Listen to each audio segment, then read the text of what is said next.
Have you ever felt like you're fighting against yourself? You're pushing for a breakthrough, striving for some kind of connection, but it feels like the harder you try, the further away it gets? Well, that's exactly what we're diving into today. That internal battle between the part of us that strains and the part that just wants to flow. We've all heard this, right? And we've all felt it. That really painful gap when you're in the same room of someone, but emotionally, you're a million miles apart. It's a fundamental truth about being human. But here's the twist. What if we turn that idea inward? What if that same kind of distance, that feeling of being disconnected, even though you're right there, is happening inside of us? And that is the real journey we're going on right here.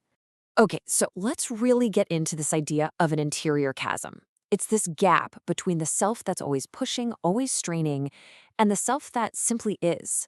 The self that would just flow if we let it. Our natural instinct is to just attack this gap head on.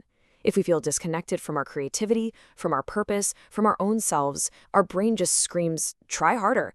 We try to force a connection, to kind of wrestle ourselves into alignment.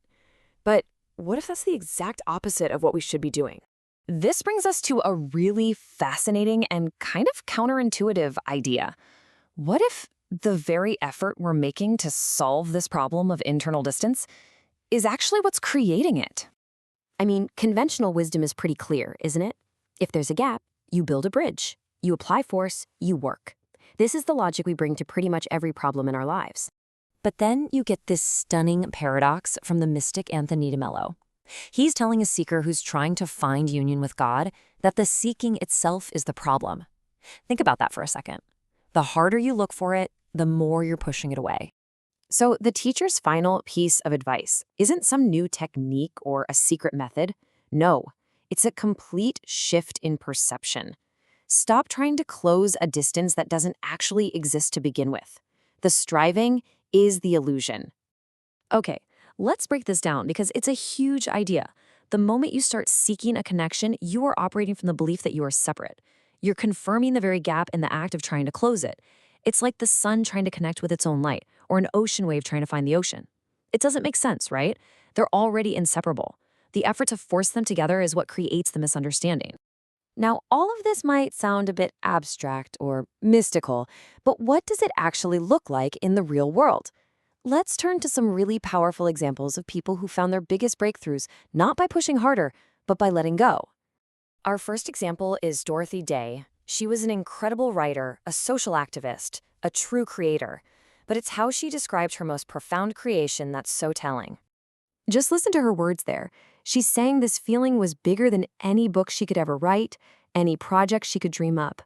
And here's the key. Her most profound creation wasn't something she willed into existence. It was something she received. It arrived through surrender, not through sheer force. Okay, next up, let's look at the composer Richard Wagner. He was working on his famous opera Das Rheingold, and he had hit a total creative wall. I mean, he was exhausted, frustrated, completely blocked. And this just perfectly illustrates the principle. Wagner didn't break through that wall by hammering on it harder.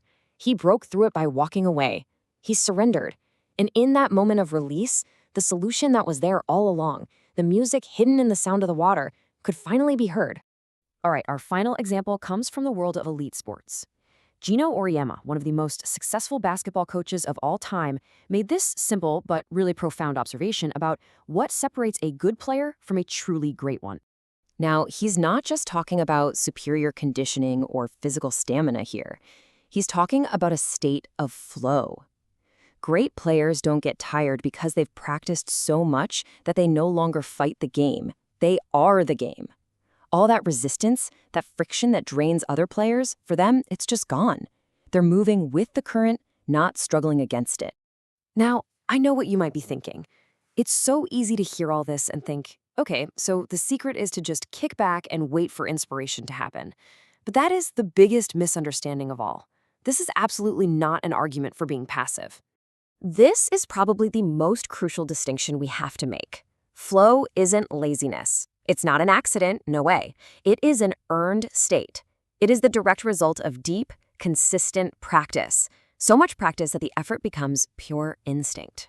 So the path to this so-called effortlessness is actually paved with thousands of small, conscious choices.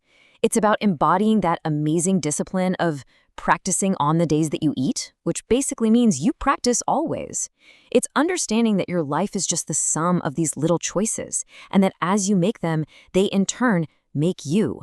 And what does all of this require? A ton of patience, because the person who masters patience can master anything. So when you get right down to it, discipline and surrender are not opposites at all. They're two sides of the very same coin. You do the hard work, the daily practice, to build the capacity, to build the vessel. And then in that moment of performance or creation, you simply surrender and let all that work flow right through you. And that brings us all the way back to where we started, to that idea of misunderstanding, of distance. But now, hopefully, we can see it in a completely new light. The real distance isn't between you and your goal, it's the distance created by a mind so busy striving and seeking that it can't see what's already right here. The child is already in our arms, the music is already in the Russian water. The answer is always right in front of us if we can just stop searching long enough to finally receive it. So this whole exploration really comes down to a single, pretty challenging question. It's not a question of doing more, but of being more. Can you build the discipline to earn your own effortlessness? And then, can you find the trust to be still? And finally, close that internal distance by realizing it was never there at all?